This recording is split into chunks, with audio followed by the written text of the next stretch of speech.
Hello दोस्त जी, अपने यूट्यूब पे स्वागत करते हैं। देखिए बहुत सुंदर एगो ननद पर के हम लोग लेकर आए हैं। आप लोग ननद के सुनेंगे वो कैसा कैसा ननद कर रही है, कैसे कैसे अपने घर जा रही है।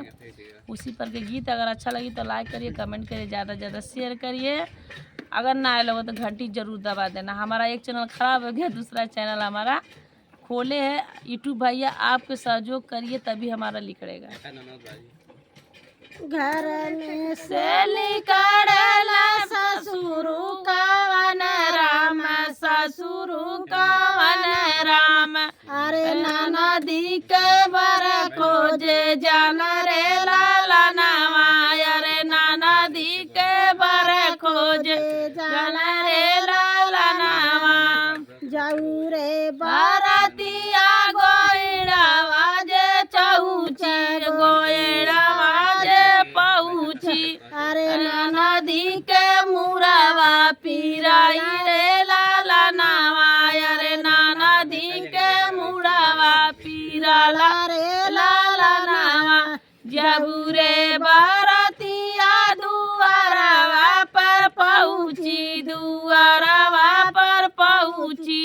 अरे नदी के पेटवा दुआला रे लाला नावा, अरे नदी के पेटवा पीराला रे लाला नावा।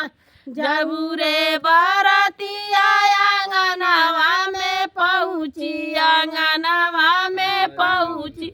अरे नदी के भैला नंद लाल रे लाला नावा, अरे नदी के भैला नंद लाल रे लाला नावा। मुहावा रुमाली दे के हंसल बाजनिया, अरे हंसल बाजनिया। अरे ब्याह बाजाई की बधाई रे लाला नावा, अरे ब्याह बाजाई की बधाई रे लाला नावा। मुहावा रुमाली दे के हंसल पंडित के बेटा, पंडित के बेटा हुआ। अरे साइती कराई की बियाह रे लाला नावा, अरे साइती कराई की बियाह रे लाला नावा। घरे में से निकलेली सासू सावनी देसी, सासू कावनी दे। अरे नाती जरी चिकी पातोही रे लाला नावा, अरे नाती परिची की पातोही रे लाला नावा।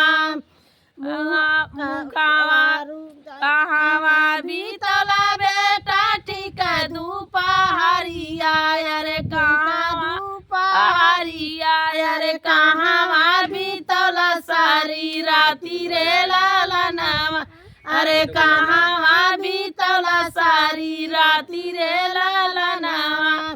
कॉलेज बीतली हमारा ठीक दुपहरिया, अरे ठीक दुपहरिया। अरे राती बीतली ससुरारी रे लाला नावा, अरे राती बीतली ससुरारी रे लाला नावा। मुहावा रुमाली दे के सोचला ससुरु, अरे सोचला ससुरु। अरे हम बचाई रे लाला नावा, अरे आजू इज्जत दी बचाई रे लाला